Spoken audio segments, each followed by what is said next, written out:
Assalamualaikum warahmatullahi wabarakatuh. Salam sejahtera bagi kita semua. Om Swastiastu, Namo Buddhaya, salam kebajikan. Halo semuanya, kami dari mata kuliah Praktik Bisnis Indonesia. Saya Nurul Nabila Risnawati, NPM 201. Nama saya Miki Alif Hadi Arianto, NPM 193. Saya di sini Solid Pascal Silaban dengan NPM 199. Saya sendiri Regida Bintari Prameswari dengan NPM 206. Nah, pada kesempatan kali ini kami akan membedah banyak hal mengenai bisnis agent properti bersama Koyohan. Halo Koyohan. Nah, Koyohan ini adalah agent properti yang bekerja di bawah brand naungan Savel Max Vertu. Oke, kali ini kita langsung aja tanya-tanya ke narasumber kita, yaitu Koyohan.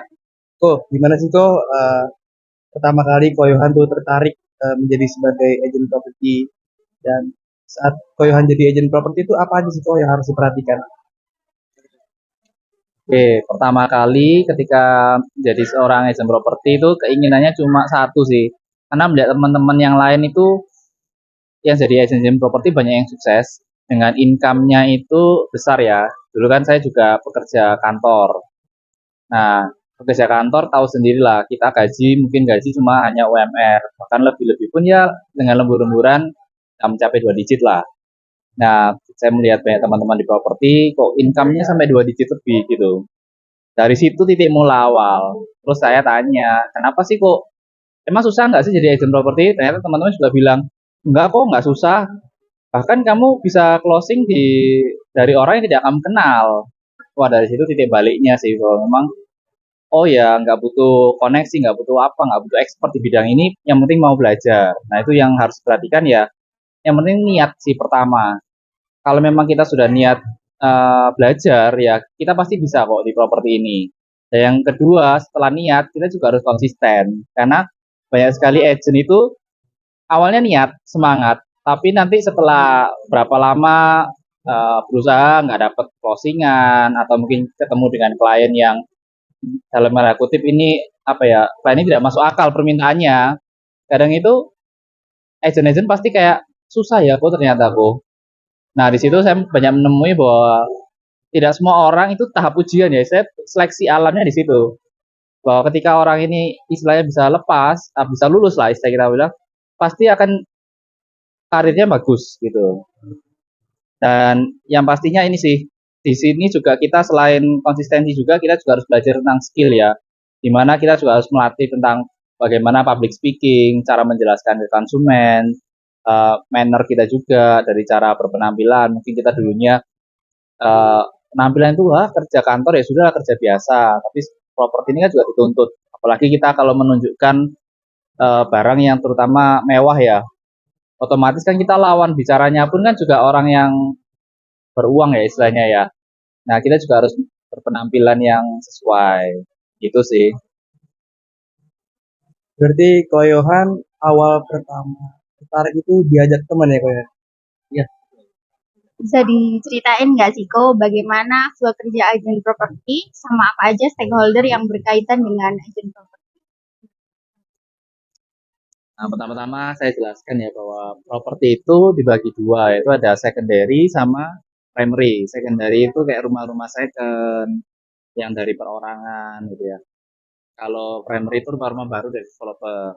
Nah, kita menjualnya pun tuh cara kerjanya juga berbeda. Contoh kayak primary, kita ini sih biasanya ikut knowledge dari developer sehingga kita tahu produknya bagaimana. Terus kita juga sudah harus mengiklankan entah lewat web portal atau lewat internet, sosial media, seperti itu. Kalau untuk secondary, kita harus ini, biasanya yang kita lakukan agent ini kita keliling sih. Ada dengan cara tradisional itu kita keliling ke perumahan-perumahan atau ke apartemen, di mana kadang banyak sekali vendor itu atau pemilik itu memberikan ini sih, memberikan banner ya, saya menuliskan banner di depan propertinya, bro. Misalnya kayak dijual atau disewakan. Nah, betul. Nah, kita bisa kontak lewat situ. Kita memperkenalkan diri kalau kita tuh agent. Boleh nggak kita bantu untuk menjualkan atau menyewakan seperti itu.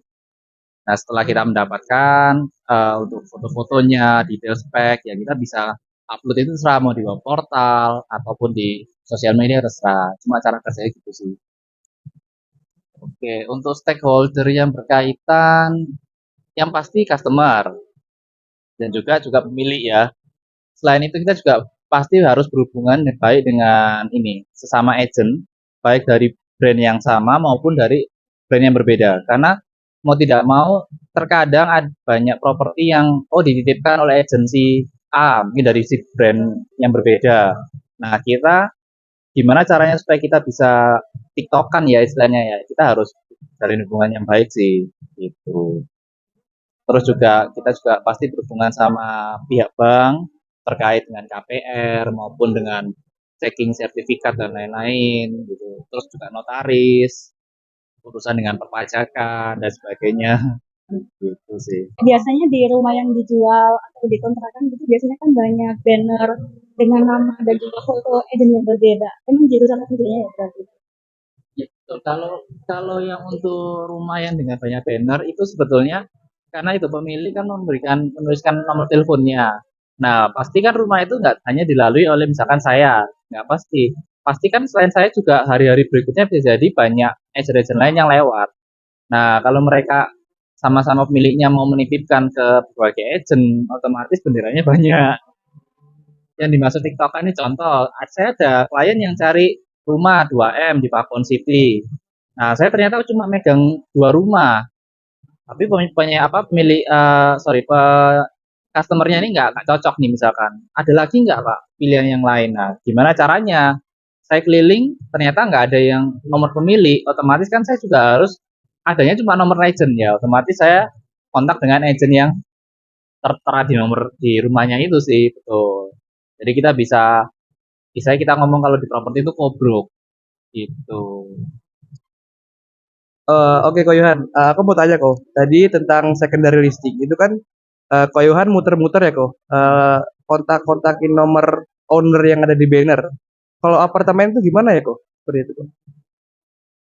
Kalau apartemen itu sometimes waktu kita ada beberapa dulu awal-awal sih, itu kita waktu di parkiran itu kadang ada beberapa vendor itu yang naruh nomornya itu di jendela, ditempel di jendela-jendela. Itu tapi hanya beberapa apartemen. Kalau apartemennya mewah-mewah, memang sometimes pemiliknya itu ngiklankan juga di online. Jadi kita bisa juga cari-cari lewat online tuh banyak juga pemilik yang upload gitu istilahnya. Selain itu juga tadi kan kita habis keliling-keliling. Nah, waktu keliling-keliling rumah itu kita selalu menanyakan apa, Pak rumahnya dijual, rumahnya disewakan. Oke, apa ada properti lain? Nah, kebanyakan dari mereka itu pasti ada 1 atau 2 properti lain, entah itu apartemen, gudang, nah dari situ sih. Baik kok, ini pertanyaan selanjutnya yaitu apa sih yang menjadi faktor utama yang mempengaruhi nilai properti? Seperti faktor apa yang membuat nilai properti itu sendiri semakin tinggi? Menurut Koko gimana? Nah, kalau dari nilai properti itu tergantung ini ya, kita menilai properti itu bisa naik atau tidak itu dari lokasi terutama. Dekat tidak dengan akses-akses yang enak, contoh dekat dengan OR atau dekat dengan MER itu akan dapat nilai yang tinggi. Karena contoh nih OR, sebelum OR dibuka itu orang-orang mungkin menjualnya 1M, tapi setelah OR dibuka benar-benar resmi bisa, itu mungkin harganya pasti akan naik, entah 1,3, entah 1,5 M. Hal itu sudah terjadi waktu pembukaan MER. Dulunya yang daerah kalau tahu daerah baru dan sebagainya itu dulu murah-murah karena daerahnya jalan buntu dan sebagainya. Sekarang ada MER harganya sudah tinggi sekali, betul. Terutama dari segi itu sih. Dan juga ini kalau perumahan yang baru sekarang kan banyak klaster, modelnya klaster terus banyak fasilitas, ada kolam renang, clubhouse, taman bermain dan lain-lain, itu menambah nilai juga sih. Berarti kok dari pendapat dari Koko yang menyatakan itu letak yang strategis dan klaster itu sebagai penentu naiknya harga dari eh, contohnya ya perumahan yang ada lah gitu. Nah, kok ya dalam bisnis kan biasanya ada yang namanya perubahan pasar. Ya, nah menurut sudut pandang Ko Yohan, bagaimana perubahan tren pasar belakangan ini yang sedang terjadi? Apakah ada strategi untuk mengatasi perubahan tersebut agar agen properti itu nggak ketinggalan tren pasar yang sedang terjadi sekarang gitu loh? Kalau untuk tren pasar sekarang sih berubah drastis ya. Dulunya berapa tahun ya, 2 atau 3 tahun yang lalu, kita itu iklan kayak rumah-rumah secondary itu melalui web portal. Web portal sepertinya seperti kayak Rumah 123, OLX, itu dulu efektif. Cuma sekarang karena perkembangan sosial media semenjak corona ya pertama ya, perkembangan sosial media kan tinggi banget. Otomatis orang itu sekarang customer males kalau lihat-lihat kayak hanya foto aja tuh males sekarang. Pengennya tuh lihat tuh video. Karena kayak ngapain ya aku capek-capek cuma dikasih foto nanti hasilnya nggak sesuai. Fotonya bagus, foto kan bisa digampang ya diedit. Kalau video kan agak susah ya. Nah itu dia.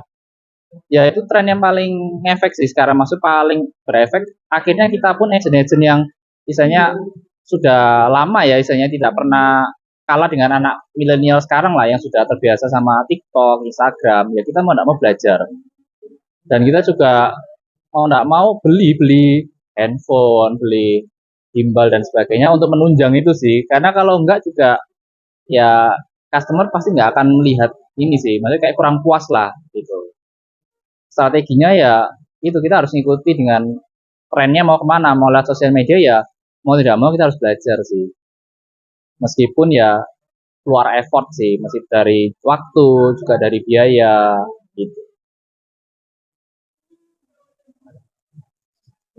Terus ini kok kan beberapa platform media sosial yang ada seperti Facebook, Instagram dan TikTok tentunya banyak agent yang memakai beberapa platform tersebut.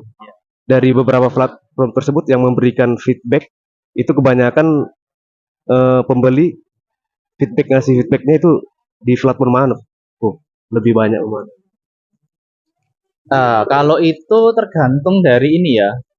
Kita nggak bisa ambil patokan karena beberapa teman saya itu ada yang oh saya pakai hanya Facebook aja nih, tapi bisa dapat closingan gitu. Iya, justru malah dia iklannya di Facebook sama di Instagram dia lebih banyak responnya di Facebook. Ada juga beberapa agent yang contohnya kayak saya sendiri itu lebih kebanyakan dari ini sih Instagram gitu loh. Saya juga pernah iklan di Facebook ya dapatnya orang yang kurang sih, kurang responnya. Kalau Instagram lebih banyak gitu. Ya mungkin kita nggak tahu ya algoritmanya gimana antar platform mungkin berbeda. Jadi hasil yang didapatkan itu bisa beda-beda antar aku tuh bisa beda-beda gitu sih. Tadi kan menurut Koko yang paling berpengaruh itu di Instagram. Nah itu bagaimana cara menyiasati hal tersebut sih Ko biar konten yang diupload Koko di Instagram itu bisa naik gitu. Mungkin bisa nambahin hashtag atau apa yang berkaitan dengan seputar properti gitu. Biasanya ini sih kalau hashtag juga pengaruh. Tapi yang terutama ini kita rajin upload sih terutama. Soalnya saya ada temen yang dia setiap hari upload, rajin sekali upload, bahkan kadang dia nggak perlu iklan, orang banyak ada yang respon gitu loh. Dibandingkan teman agensi yang lain ada yang ya upload cuma ya mungkin seminggu 2 kali, 3 kali, itu harus dibantu iklan sih, istilahnya iklannya berbayar, baru bisa dapatkan respon gitu. Oh, intinya tadi kekonsistenan dalam hal mengupload konten itu sangat perlu bagi tiap agent. Terus kok mungkin Koko udah bisa bilang cukup lama berkecimpung di bagian agen. Kebanyakan para pembeli itu kok minatnya konsepan rumahnya itu gimana tuh? Minat dari pembeli. Mereka lebih milih konsepan yang simple atau minimalis namun elegan atau gimana bro terkait rumah yang ingin dibeli? Oh, desain rumah. Ya. Oke, kalau desain rumah itu kembali ke ini ya, mungkin selera dan ini ya, usia, tergantung usia dari customer ya. Kalau mungkin yang sudah berumur, istilahnya sudah 40 atau 50 tahun ke atas, mereka lebih toleransi sih. Masih kayak minimalis yang 2 tahun, 3 tahun yang lalu itu masih oke. Tapi kalau anak-anak yang zaman sekarang, istilahnya kita gini, anak-anak zaman sekarang ini nggak ada kamar di lantai 1 nggak apa-apa. Itu paling beda itu gitu. Anak-anak zaman sekarang nggak apa-apa, nggak ada kamar di lantai 1, lantai 2 kita kan kuat, nggak apa-apa. Sedangkan kalau orang-orang sudah berumur, pasti akan jelek nih rumahnya. Saya minta tuh yang ada 1 kamar. Nah, kalau saya sudah tua orang tua mau datang harus tidur di lantai 2 kan juga capek ya naik turun. Nah, itulah perbedaan yang kita nggak bisa tergantung selera kembali ya, dan selera kebutuhan masing-masing sih. Oke kok, aku mau tanya nih kok. Ko Yohan tadi kan sudah bertahun-tahun ya kok di dunia agent properti ini. Aku mau tanya kok, kalau Ko Yohan itu sebulan paling banyak berapa closingan kok? Kalau boleh tahu. Oke, kalau ditanya berapa paling banyak itu pernah antara 7 atau 8 sih dalam 1 bulan. Tapi kalau minimnya biasa minim itu 3, ya 2 sampai 3 lah. Tapi tergantung ya, itu kembali ke masing-masing orang ya. Kali ini pertanyaan terakhir nih kok. Menurut Ko Yohan, apa sih kok tantangan terbesar yang pernah Ko Yohan alami? Sama gimana sih kok mengatasi hal itu? Gitu? Tantangan terbesar itu paling sering ya mendapatkan klien yang punya maunya maunya banyak, tapi nggak sesuai dengan ini budgetnya. Maunya rumahnya mewah dan sebagainya, harga murah. Ya itu yang kita ya gimana ya, kita harus edukasi sih. Kita benar-benar harus sabar, edukasi. Kalau memang ya kalau mau mendapatkan ini ya harus bisa nambah nambah DP dan sebagainya. Ya itu hal yang nggak bisa dihindari. Mau dia mau bagaimanapun ya ya memang harus seperti ini gitu sih. Caranya ya ini sabar aja sambil edukasi. Karena mau nggak mau ya orang itu kan juga nggak bisa memaksakan ya. Ini bukan bukan sesuatu yang kita bisa, ini kan sudah nilainya eksak ya, harga itu kan kita nggak bisa, oh nego-nego nggak bisa. Mungkin bisa dijelaskan sedikit mengenai tantangan tersebut kok dari pelanggan yang dimaksud Koko tadi. Ya saya pernah mendapatkan klien itu awalnya minta, Pak saya mau daerah Surabaya Timur yang di bawah 1 M. Oke, dengan luasnya minimal 100 meter. Oke, saya carikan ya. Waduh, ada Pak, tapi luasnya nggak sampai 100. Dan lokasinya juga apa ya, kita bilang di daerah kayak hampir-hampir perkampungan lah ya. Raut jalannya kecil, terus akses masuknya juga mobil itu nggak bisa masuk. Ya akhirnya kayak kok nggak ada sih Pak yang harganya gini, ya beda. Maksudnya kalau mau ya nambah Pak, naikin budget. Akhirnya naik, naik, naik sampai akhirnya dia deal di angka 2 M. Gitu sih ya. Memang kebetulan kliennya berduit ya istilahnya ya. Cuma mungkin dia awalnya memang dia mau beli pakai uangnya sendiri. Tapi karena melihat pilihan rumahnya itu nggak ada yang cocok, akhirnya mertua memberikan bantuan. Nah, gitu sih. Ya prosesnya itu lama. Saya closing dia itu hampir 6 bulan, 6 bulan lihat rumah bolak-balik, akhirnya sampai akhirnya deal kayak gitu. Oke, Ko Yohan, terima kasih banyak udah ngeluangin waktunya untuk kami wawancara. Banyak juga ilmu-ilmu properti yang diberikan sama Ko Yohan. Mungkin untuk kalian yang ingin tahu terkait dunia properti lebih lanjut, bisa mengunjungi Instagram atau TikTok milik Ko Yohan. Oke, sekian dari kelompok kami. Assalamualaikum warahmatullahi wabarakatuh.